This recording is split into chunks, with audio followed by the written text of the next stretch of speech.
All right, happy Monday, everybody. So we're going around the horn still. We're at 9. So this is about alliances, mergers, and acquisitions. So we'll spend some good quality time going over these topics today. So we've already seen this when we talk about corporate level strategies, right? We're balancing a portfolio of businesses. And there's typically vertical integration, there is diversification in geographic scope. But so today though, we're going to get into the whole notion of acquisition and partnerships. And what's interesting about these two topics, they actually tend to be the result of building or creating another one of the strategies that you see listed above. So if you want to grow geographically, you might say, well, let's just buy somebody who's in the region we want to go into. Or we want to come up with a new product, but we don't have the time to do it all. We don't want to do it ourselves. We don't have the capabilities to do it ourselves. Let's build a strategic alliance to do it. So today is going to be about the focus on building alliances and potential acquisitions or mergers, more emphasis on acquisition. So let's jump into alliances. And so alliance essentially is that a company's been thinking about growing into a certain area, but it's not ready to commit all of its resources to vertically integrate, or to buy someone, or to start it themselves. So remember, it's voluntary and it's between different brands that involve the sharing of knowledge, resources, and capabilities with the intent of developing processes, products, and services. So we've talked a lot about Netflix. We've talked a lot about Amazon. And they've got this bizarre relationship. I mean, they compete with one another, but we know that the only reason you can watch Netflix is that Amazon allows you to do that. So Netflix uses Amazon Web Services for nearly all of its computing and storage needs, including databases, analytics, recommendation engines, video transcoding, and more, which take 100,000 servers, which is crazy. And we'll talk later that this is called coopetition because the two compete, but they're also cooperating as well. And we're starting to see that more and more, where two rivals will be threatened by a new emerging rival, or perhaps a key driving force that they're looking that's coming right at them. And they put down their differences for a particular area of focus and say, all right, we know we hate each other's guts. Let's put that aside and let's work together on a particular topic area. So at Walmart, they had put together a strategy and reported in February 18th, 2021, earlier this year, that they were going to spend about $14 billion in the coming 12 months to improve its supply chain and adding automation. And so we know that supply chain got clogged up, and so they experienced that. And the good news for them is that that allowed them to prepare for what we're going through right now. Now, it was announced recently that Walmart is actually trying to contract its own ship to come from China or wherever, to bring its products here, because things are just so clogged up right now. So what we know for Walmart is they're really trying to continue to improve their online sales, making them more efficient and profitable. So they're doubling down on online. And we know they're also vertically integrating with the milk plant. So let's go back a few years, 3 years, and we can see up at the top left that they opened their milk facility, which we've already talked about. That's a vertical integration strategy. And that occurred in June 15th of 18. So when that probably took if you think about it, guys, that Walmart had to buy the land. They had to go through all the due diligence to do that. They had to get it rezoned. And that probably, I would say, took them minimum of 24 months. And so 2 years, maybe even 3 years to gear up for it. So Walmart made this decision more than likely around 2015. And it was as a result of something that they probably experienced in 13 and 14. Maybe they were unhappy with their milk partners. Maybe they have decided to go heavy into manufacturing. Whatever the reason is, that they have jumped in and they have vertically integrated. So vertically integrated is a strategy that they went after. Then, of course, they went out and bought Jet.com, and they did that in 16 because they couldn't. They just remember core rigidity. They were in this paradigm. They were in cognitive dissonance. Why would we cannibalize our retail brick and mortar business and send customers online? So it's the same process that Kodak went through when it innovated the digital camera, except that Kodak never went into that space, at least initially, and let other brands, Canon, et cetera, completely overwhelm them. So Walmart bought Jet, but then what they decided to do after the transition, they decided to discontinue the Jet.com website. And so what the Jet.com website did is it allowed Walmart to really jumpstart the progress, even though they'd been trying it and failing for a number of years. And then just earlier this year, Walmart announced the creation of a new fintech startup designed to develop and offer modern innovative and affordable financial solutions or digital solutions. And the new company is in a strategic partnership with leading fintech investment firm Ribbit. So Walmart is really using every strategy available to it to drive its growth. And they're doing pretty good at it, guys, for as big as they are. I mean, they are just a humongous company, and doing really well with it. We've seen a lot of union activity. John Deere's union, walked out. Kellogg's. We're seeing Amazon trying to get unionized, and there's a move afoot with Publix. So it's going to be really interesting to see how the next 12 to 24 months play out, because right now workers have more leverage than they've ever had before. So when you start to think about a strategic alliance, it's just like a marriage. You got to figure out, well, who do we want to, partner with? And so we know Apple got into the credit card business, and they decided to partner with Goldman Sachs in doing that. Goldman Sachs is a high-end, financial firm. And so they came together and provided the resources for Apple to do this. So the benefits of picking a partner and doing an alliance must exceed the cost. So there's a trade-off all the time.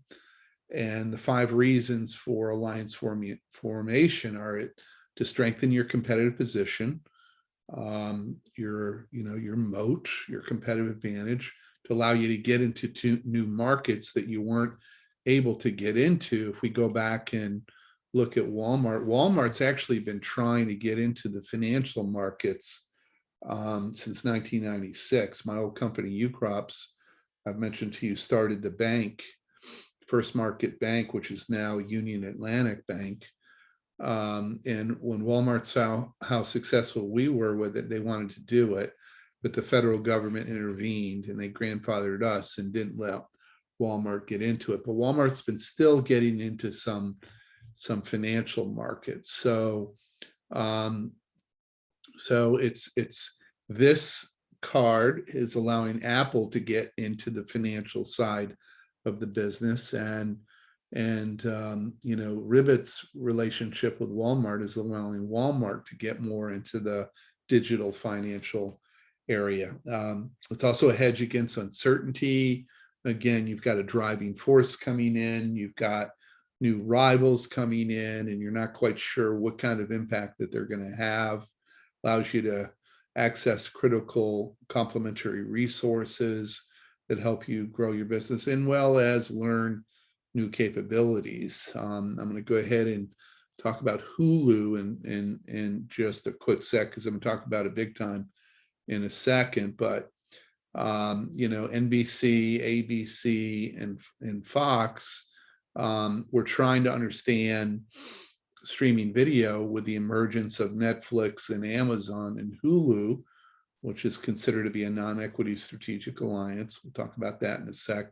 Allowed those three to go in and to expedite, to accelerate their learning capability around streaming video.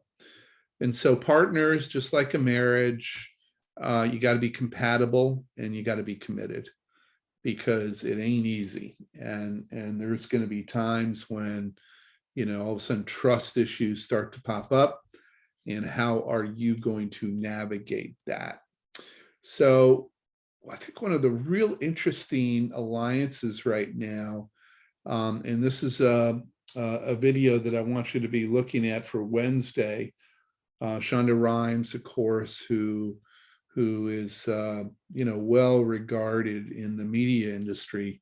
She had a number of hits at ABC, and then Netflix was able to bring her over, and she's had Bridgerton, which was a huge hit, and of course she had done Grey's Anatomy and Scandal, you know, in her older role. But she has become a really amazing asset, resource. We talked about resources earlier in the semester for Netflix, and so really, you know, it helps to strengthen Netflix's competitive position, but also accessing critical complementary resources as well, is because she's such a you know, an amazing idea person, and comes up with these ideas that you never would quite think about, and has done a really good job with them.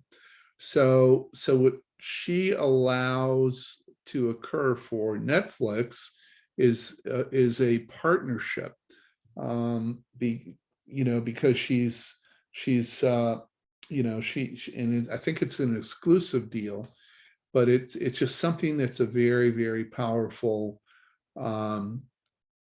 asset that Netflix is able to leverage. So let's talk about the three types of strategic alliances. The first one is what we call a non-equity strategic alliance, and this is pretty common. And so this is where two or more firms develop a contractual relationship. So I say contractual because there's no third company that's created.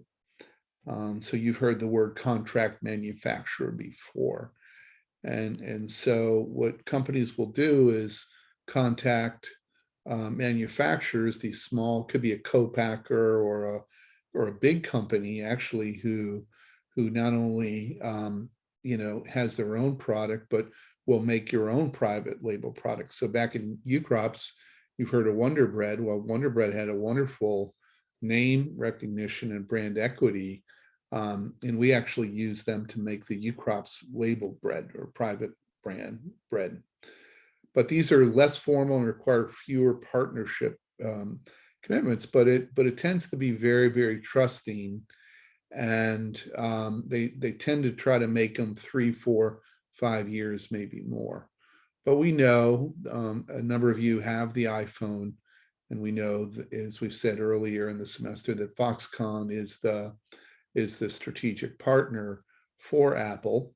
And it appears that Foxconn is going to be coming into the US to become a strategic partner for Lordstown, which is the new electric truck brand that's kind of formed out of General Motors.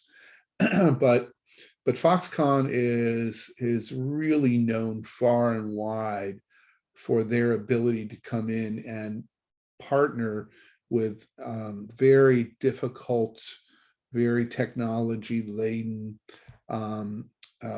devices that can be brought to market. So Foxconn and Apple have a strategic alliance, and it's defined as a non-equity strategic alliance. But there's a lot of them. So we've talked a lot about Target.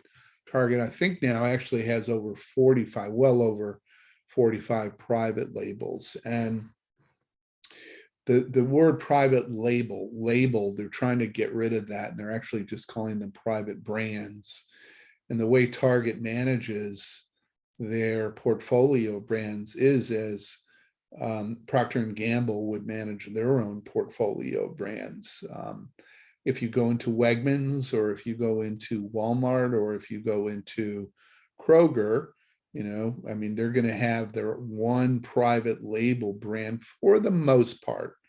What we're starting to see is brands are starting to copycat Target by having a breakdown of each individual category, coming up with a name. So Everspring is a private brand for Target.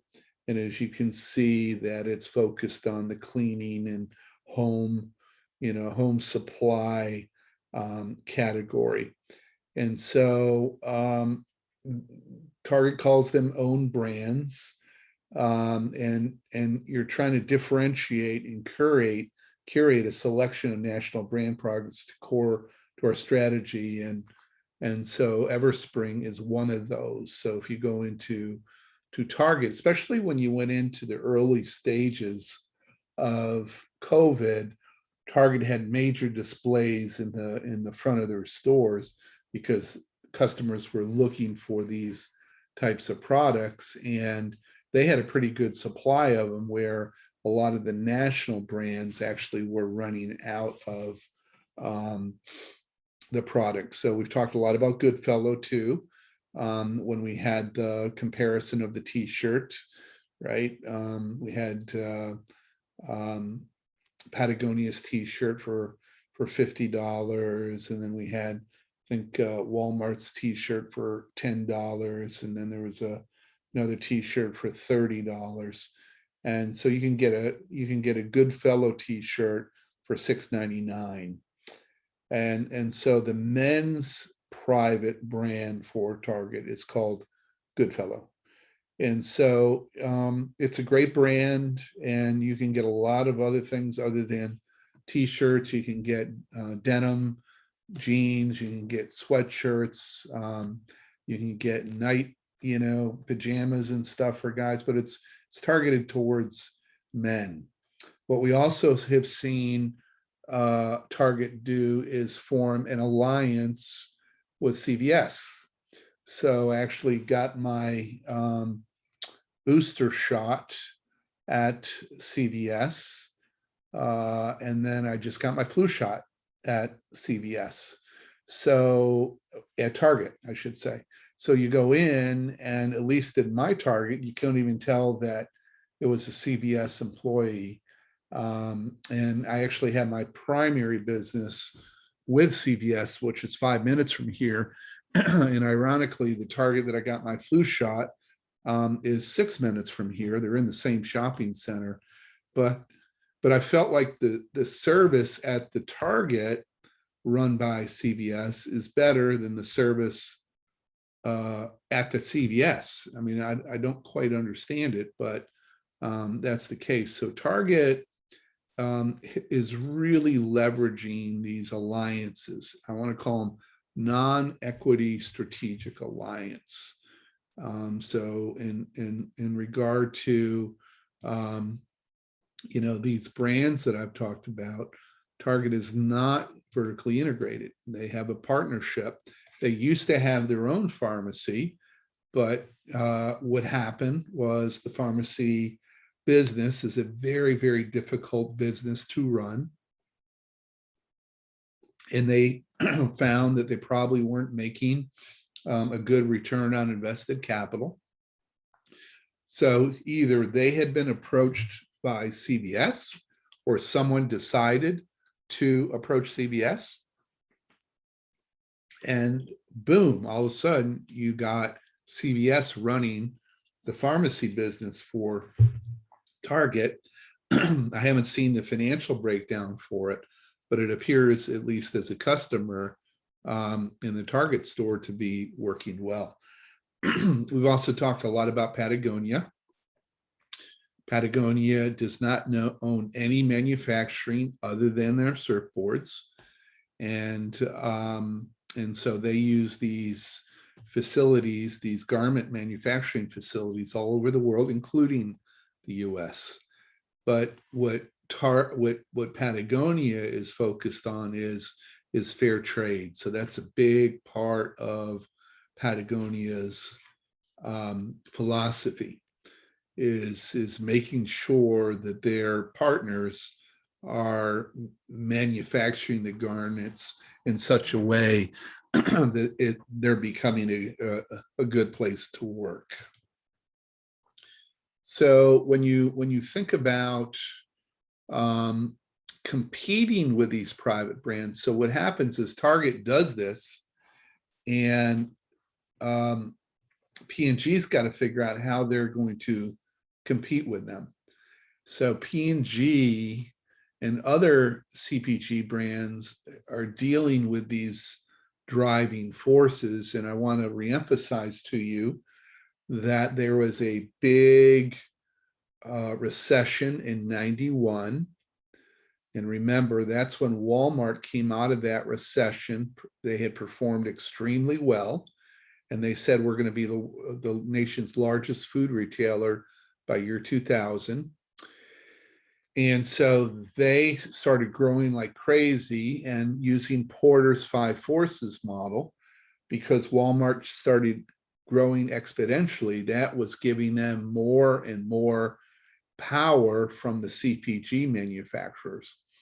So power of buyer, in this case, Walmart's the buyer of the P&G products, and it was just giving Walmart more and more power. So to the point where Procter & Gamble was actually sending employees of its own to Bentonville, Arkansas, to maintain the relationship with Walmart, as well as other CPG brands like Nestle, et cetera, were doing the same thing.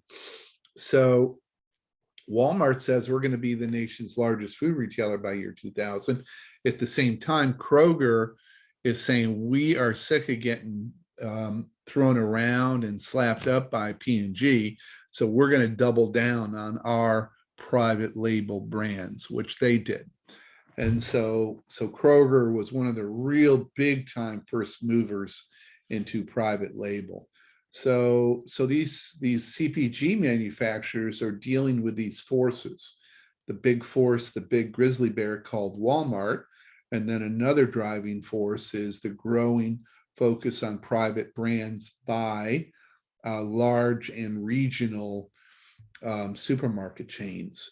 Right now, I could tell you that there are regional supermarket chains, not the size of Wegmans or Publix, that would love to have more private brands in their portfolio, but they can't find co-packers, they can't find manufacturers to do it for them. So in response, you can see what Nestle did, you can see what Procter & Gamble's done, Mondelez, has tried to respond. So even though these companies have this relationship, there's always tension between a Walmart or a Kroger and their manufacturing partner. And so it's just a weird dynamic that breaks out and occurs in the world for CPG. And organizations like Procter & Gamble, like Nestle, like Mondelez have to figure it out. The second type of strategic alliance is what we call an equity strategic alliance. Remember, the first one was a non-equity. This is an equity strategic alliance. And what an equity strategic alliance is, two or more firms come together and form a new company, a new legal entity. The companies that do non-equity, like we had just explained, they don't create a legal entity. They just have a contractual relationship. This is a legal entity. So a new company's name pops up. And so when Amazon was getting really strong and Amazon and Hulu were jumping in the markets, NBC, Fox, and ABC said, all right, yeah, we hate each other's guts. We compete with each other every single night of the week and day, but let's put down our differences in this one area and figure out what we can learn and what we can apply so the three of us can fight against Amazon and Netflix. So they created Hulu. And Hulu is an equity strategic alliance. And typically it's, what happens is companies come in and they typically own different shares. So, when we think about this equity strategic alliance, ABC came in, NBC came in, Fox came in, and then there was, I think, one or two other smaller investors who jumped in as well. ABC's always been the alpha dog. And now, even as this brand has evolved, ABC has taken the controlling interest. And I'm not even sure now if Fox still owns any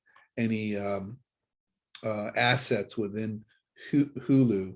But I can tell you this, that CBS chose not to participate.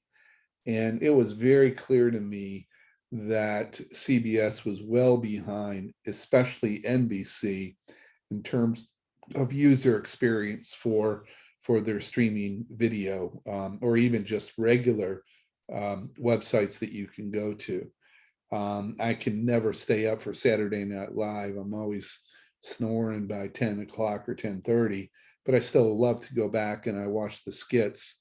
And you can see them on YouTube, but it's a much better experience when you go to the Saturday Night Live website and access them from that. And you get all the history and you can go back and relook at them and stuff. So that's Hulu. Hulu is an equity strategic alliance, and it's probably one of the greatest examples out there. And it's very, very important to recognize the fact that companies will do this when they're in a very difficult position. So again, going back to the rationale behind it, there was a lot of uncertainty. They wanted to build capabilities. Just about all those 5 that we had mentioned earlier, Hulu would check off. The third type of strategic alliance, remember I said there's 3, is called a JV, or a joint venture.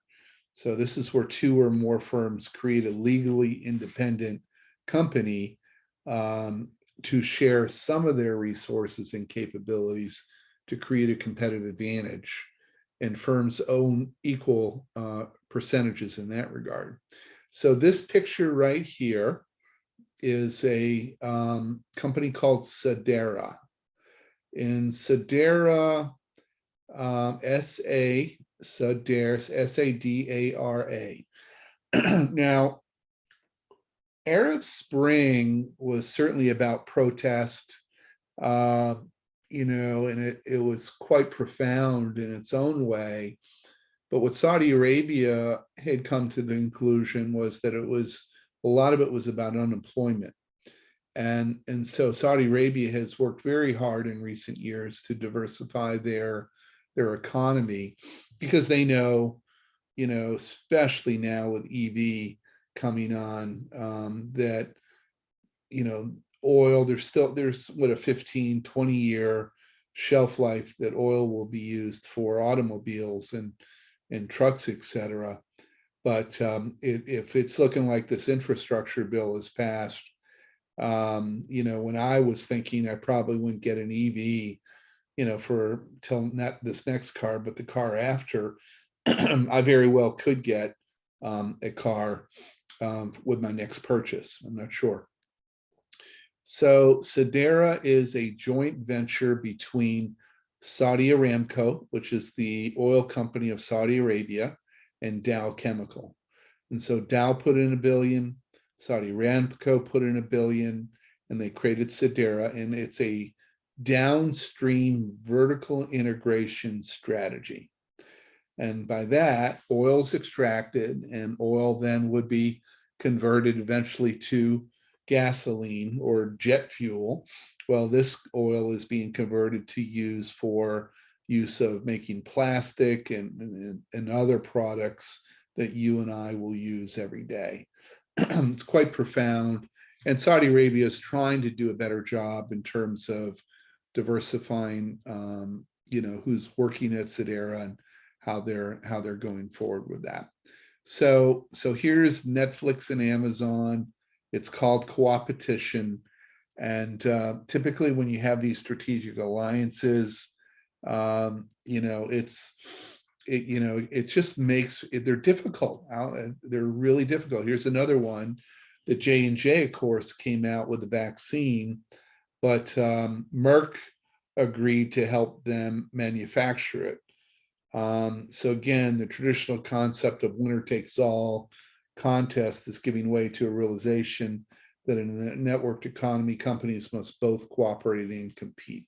That's the term coopetition. In the craft beer industry, this has been a mindset since the very beginning. It's been just a real curiosity to me.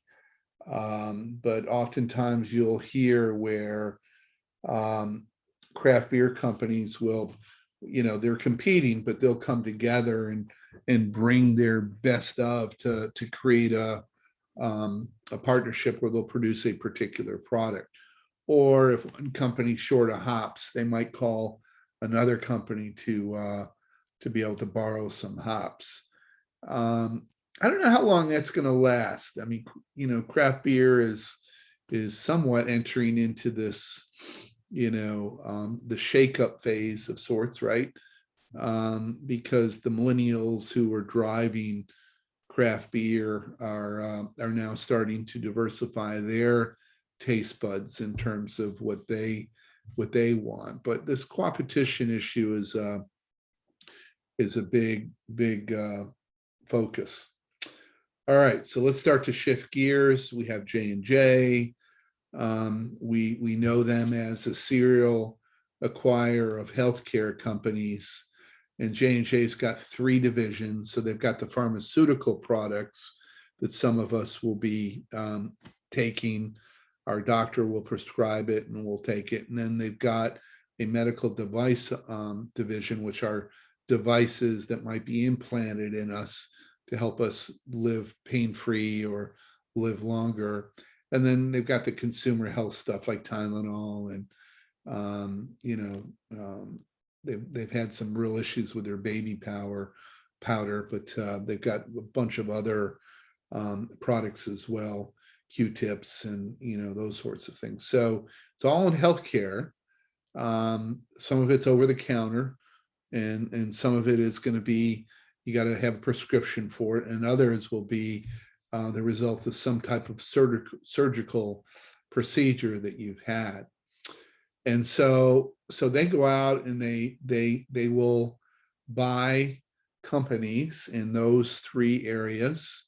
Again, in pharmaceutical, they're into the cardiovascular, metabolism, immunology, infectious disease, and vaccines, of course.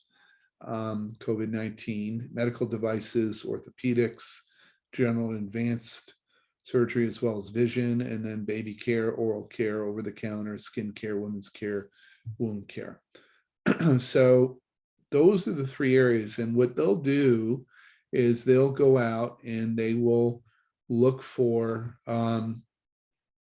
partnerships in which, they did right here with COVID, but they're with as a result of COVID, but they'll also look for companies to buy. And here's all the different, brands, sub-brands that they have. So if you remember Branded House versus House of Brands, remember they're a hybrid, because in the pharmaceutical, you look down here and you don't see one J&J name that comes out. You see Johnson & Johnson Vision right here. And then over here, you're going to see, you know, J&J products, you know, in terms of their Q-tips, et cetera.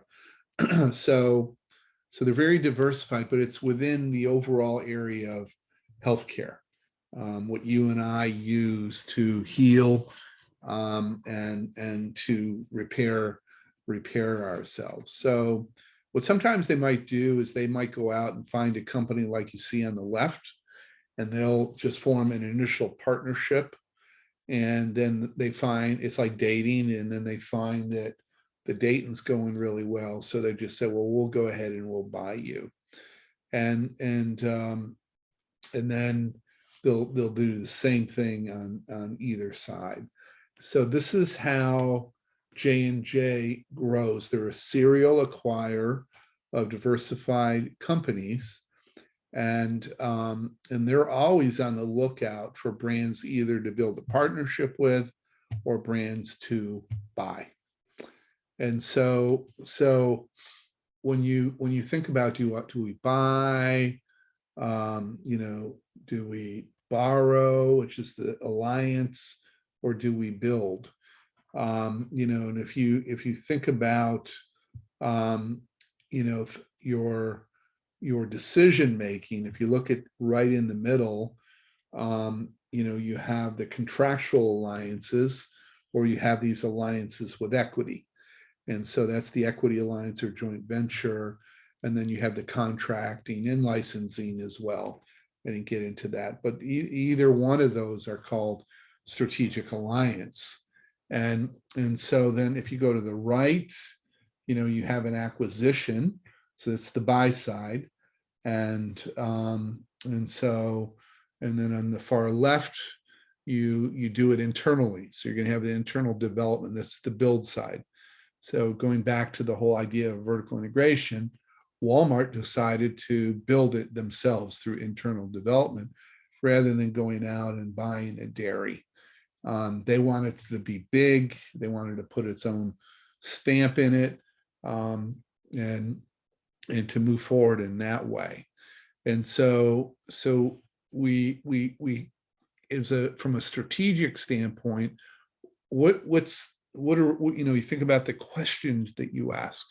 How relevant are our internal resources to build our new manufacturing, in the case of Walmart's entity? How tradable are the targeted resources?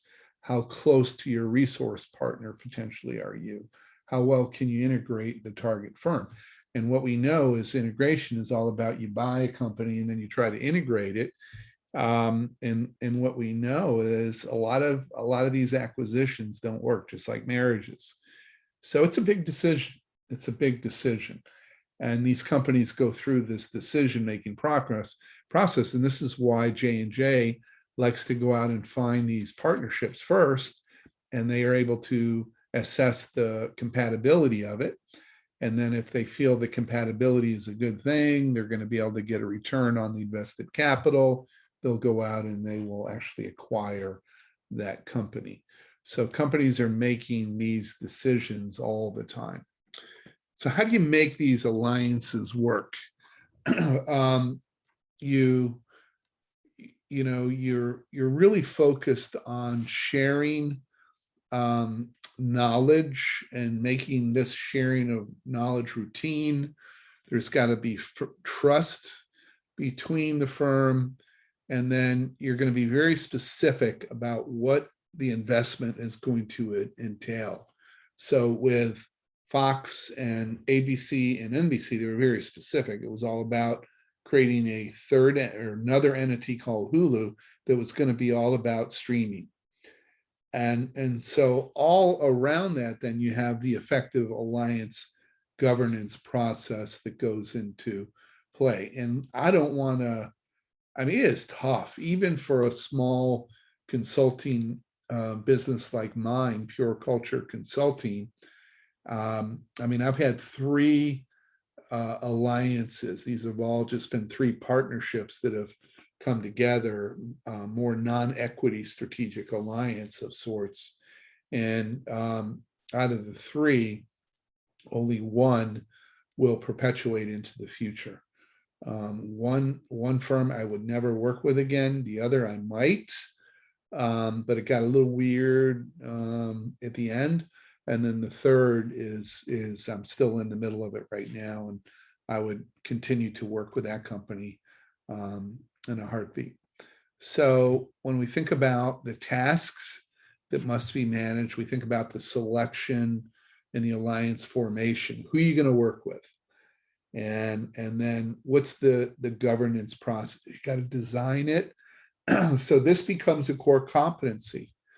If you're doing this a lot, if you're forming these alliances a lot, you can create a core competency around it, which can be a source of competitive advantage for you. And then you have what we call the post-formation alliance management. Who's going to be in charge of it? So I mentioned Sadara earlier, Dow Chemical, $1 billion, Saudi Aramco, $1 billion. It was decided that the CEO of Sadara was going to come from Saudi Aramco. It was decided that the chief financial officer of Sadara was going to come from Dow Chemical. It was decided that the chief human resource officer was going to come from Saudi Aramco. And so, but these individuals, these executives would spend 2, 3, 4 years in their roles, and then they would go back to their respective organization. That's post-formation alliance. How are you going to run this stuff on an ongoing basis? So right now we're seeing this alliance between American and JetBlue, and there's a feeling that maybe there's a merger in the works. I hope not. I'm not sure if the government would approve it. The Biden administration is getting pretty hardcore with respect of what it's approving and what it's not approving. In respect to these acquisitions, so many of these companies are getting bigger and bigger. Let's think back to the power, right?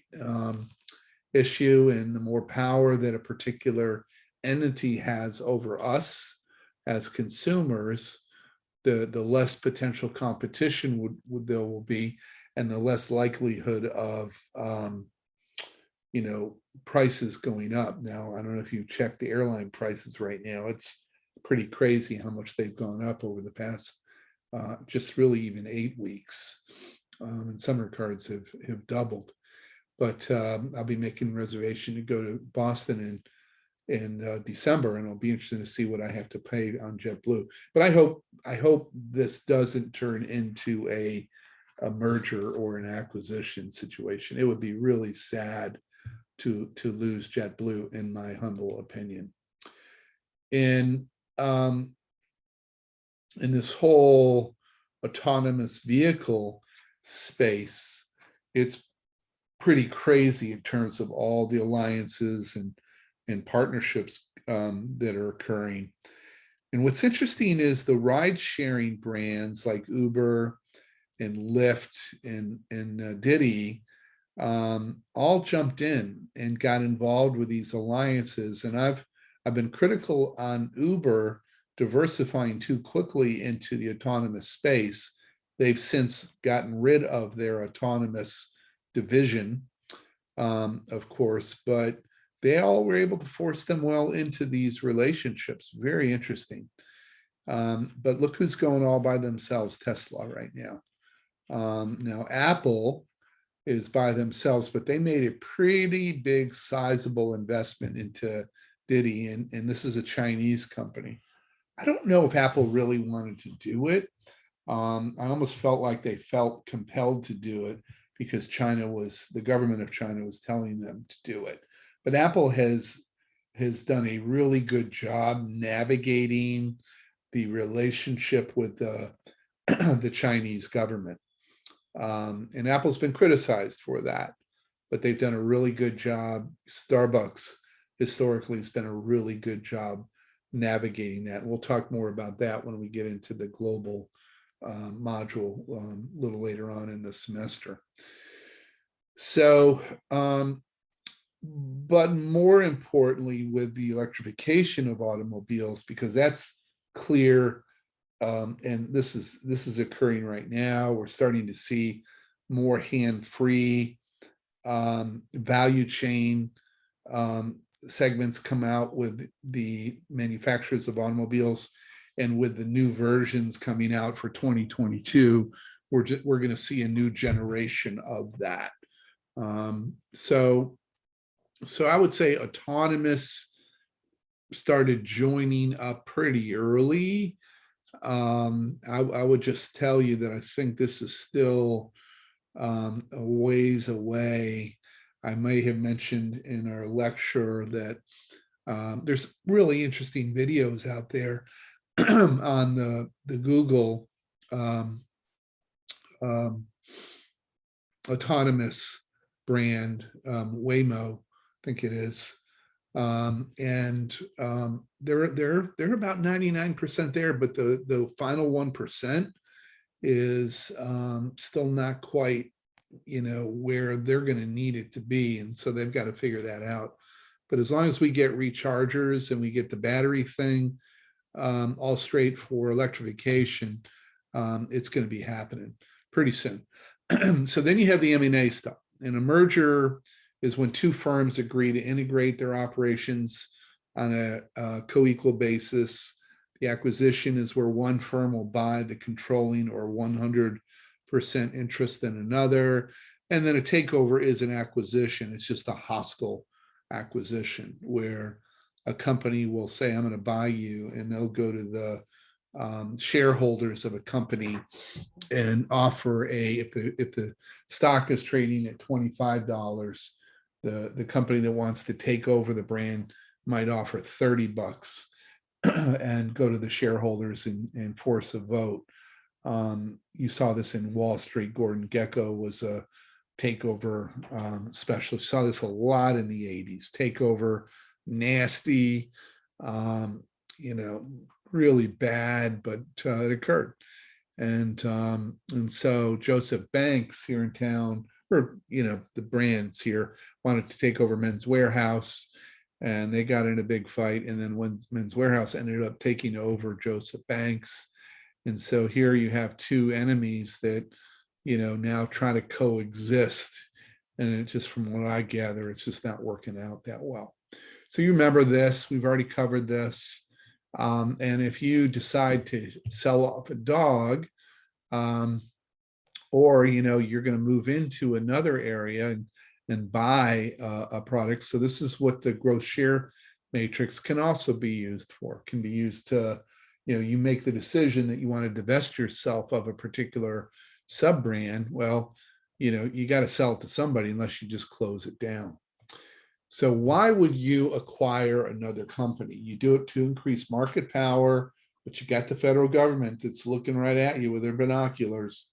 And, it's about just getting power so you can control supply chain, you can control pricing, you want to learn new capabilities, the cost of the product, development, and increase speed to market. So you can buy something at a reduced cost, allows you to get to the market fast, overcoming entry barriers. Maybe there's, Brazil is a difficult trading partner for us. And so General Motors actually acquired a company in Europe to allow them to trade in Brazil. Or, there's a highly regulated company or industry, and a company will buy somebody already in that industry to get into it.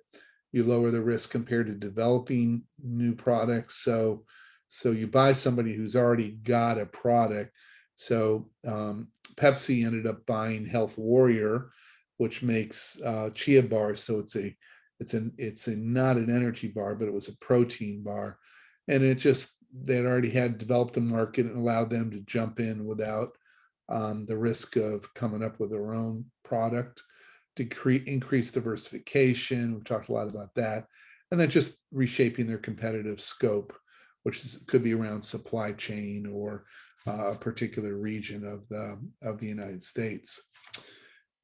My all-time favorite acquisition that worked out well. There was a little bumpy ride initially, but in September of 2010, so it's been over 11 years ago, when Southwest decided to buy AirTran. And so typically when you have these acquisitions that are effective, the acquired firm has assets or resources that are complementary to the acquired firm. And so in the case of AirTran, it was complementary from a geography standpoint. The acquisition was friendly, and by all accounts it was. The acquired firm conducts effective due diligence. So AirTran was a very viable company that was making money and doing well. The acquired firm has financial slack, so you've got enough either cash on hand, or if you need to borrow money, you can work your way that way. Merged firms maintain low to moderate debt position. The acquiring firm has sustained emphasis on R&D, and the acquiring firm manages change well and is flexible and adaptable. So it was a really good acquisition. And then you look your way down. This is really a thing of beauty. So Southwest started in 1967, first as a commuter airline serving the state of Texas. Texas full of money. You had oil money, big state geographically, and you had a lot of executives that wanted to fly from Houston to Dallas, or Dallas to Plano, or other areas. And Southwest was going to be a point-to-point brand that did it in a very affordable way. So they started in 67, took them about 8 years to go public. And when they went public, they changed their name to Southwest. And they went public because they made the decision that they were going to start to grow outside of Texas. And so they then analyzed different markets, and it took them then 4 years after they went public to decide to go to New Orleans. And then that kicked off, of course, a long, steady route expansion. In 93, ValueJet Airlines was founded in Atlanta to fill the void that occurred after Eastern Airlines, which was headquartered out of Miami, collapsed. East Airlines was, back in the 60s and 70s, a very cool airline. I mentioned to you, I spent my high school years in Fort Lauderdale, and it was headquartered in Miami. And so I had a couple of buddies whose dads were airline pilots, and they were kind of considered rock stars at the time. But there was a crash in 1996 of a ValueJet flight in the Everglades, and it killed everybody on board. And there was a Miami Dolphin player on board that at that point in time was very well known, and it prompted a government investigation. And so ValueJet, struggling since then, bought a small Florida-based carrier called AirTran, and actually decided to use the AirTran name. And so AirTran then grew, and then of course in September 2010, Southwest announced it'll buy AirTran and enter the Atlantic market by taking over its hub there, as well as other markets that it serves. And when that happened, it was really interesting that the Chamber of Commerce here in Richmond became very nervous, because AirTran flew out of Richmond, but Southwest was not here at the time. Southwest actually flew out of Norfolk, I believe. And so there was a big push to try to get Southwest to fly out of Richmond. And eventually Southwest made the decision to do that. And then, of course, it just essentially replaced AirTran. And then eventually Spirit Airline came in as well. But so this was all around 2010, 11. There was approval. Took about 8 months to get approval. the Department of Justice approved it, and Southwest officially closed the deal. And then there was a little bit of bumpy road along the way, but by 11, Southwest discontinued air trans flights from Atlanta to Delta, and that was a federal law type issue. And then the whole new Southwest brand campaign occurred in 14. So it's almost 3 years. So when you do these big acquisitions like this, you have to really take your time with them. There were a few bumps along the way, of course, but Southwest did a really beautiful job with that integration. Now, the big question is, how is Southwest going to grow going forward? Will they buy another airline? Will Southwest move and get into some other type of business, like a rental car business or something like that? They've got to figure it out, and especially as we go forward. Facebook had been into an acquisition frenzy as a way to keep other companies from competing against them. They bought Instagram, as you well know, and they bought WhatsApp. Instagram's purchase was about getting a younger consumer base who were doing the photography stuff, and then WhatsApp was an international strategy. Both have turned out to be great acquisitions. The government is sniffing around, wondering if Facebook, of course, has too much power, given the fact that they have these two brands. It'd be interesting to see if the government intervenes and forces Facebook to jettison Instagram. And of course, what would happen would be it would be an IPO, and Instagram would become a public company by itself.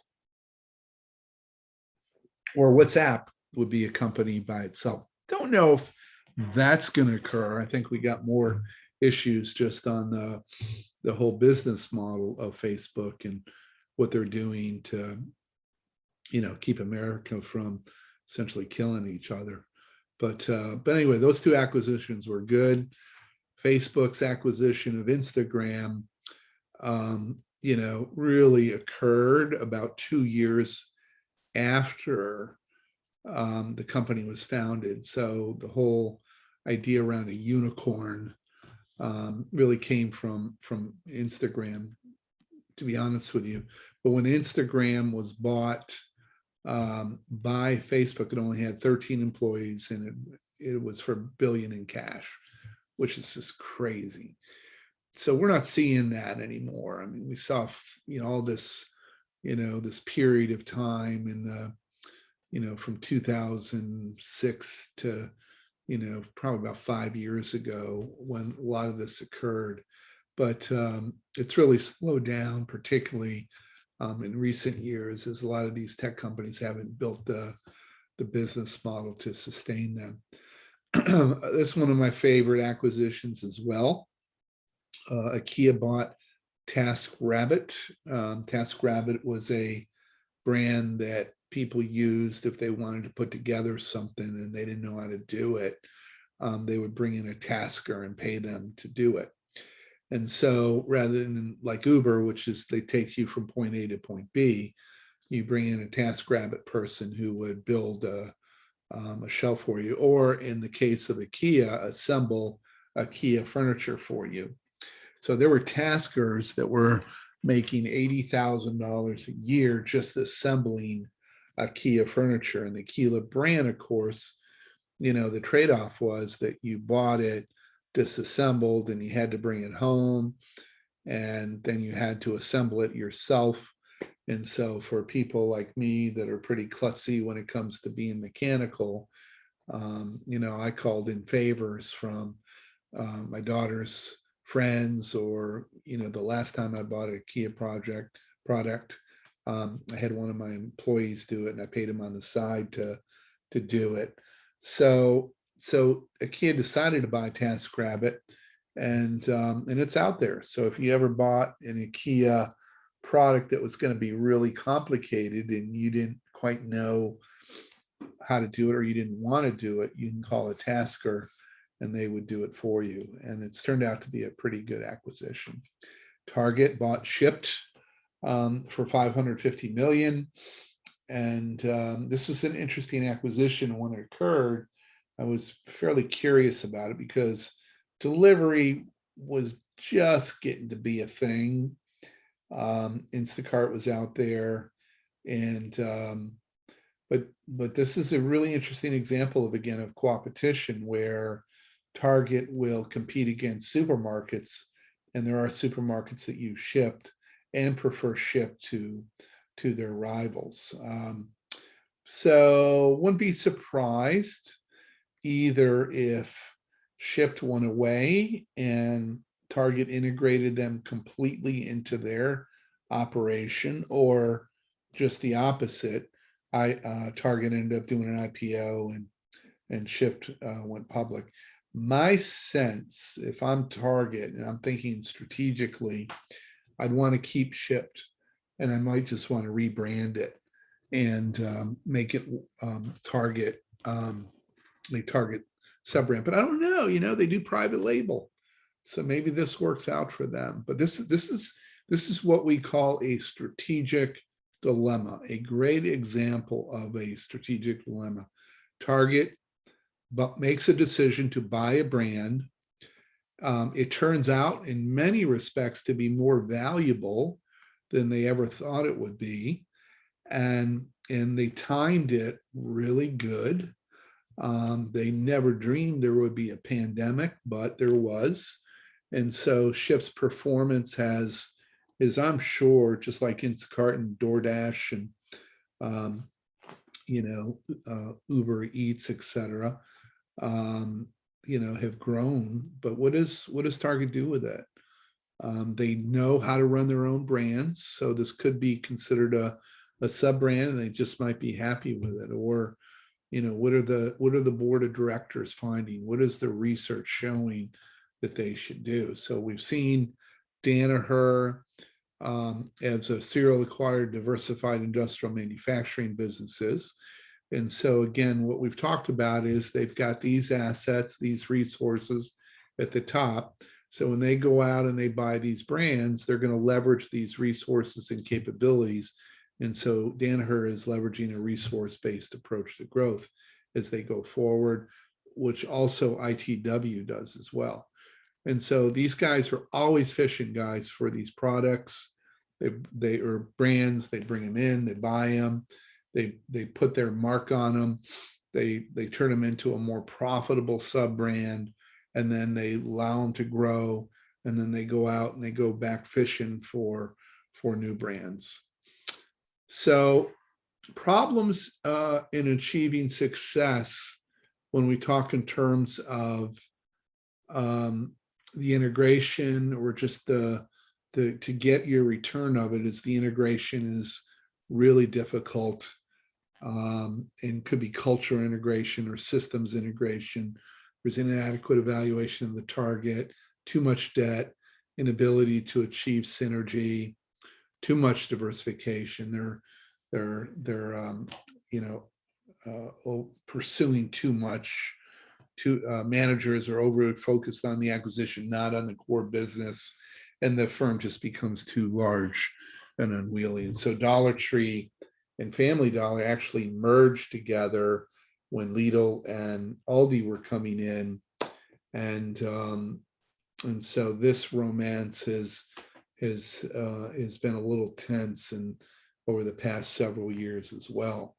So, but investment bankers, the role of an investment banker is to come up with an idea and then pitch it to a company, or an investment banking firm gets approached by a company that wants to buy or sell, and then they'll go out and they'll find targets for a company. So for my MBA class, I have a project, one of 4 group projects called Growth Through Acquisition, and they have been assigned to be a master brand, and they have to go out and find a potential acquisition going forward for the organization.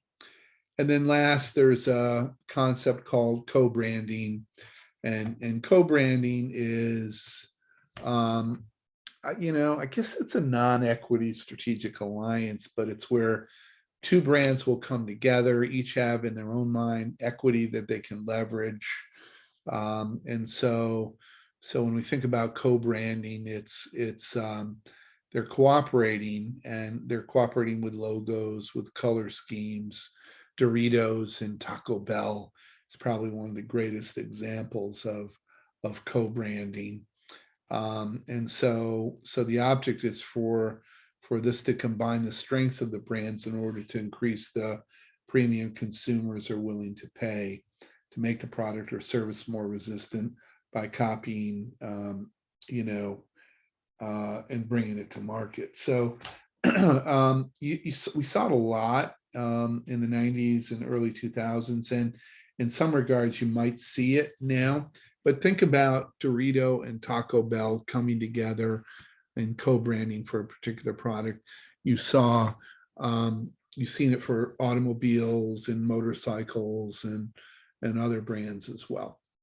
So when we think about these issues, it's of co-branding. Companies really have to make the best decision that it's in the interest of both companies to be able to do it. All right, so that is our lecture for today.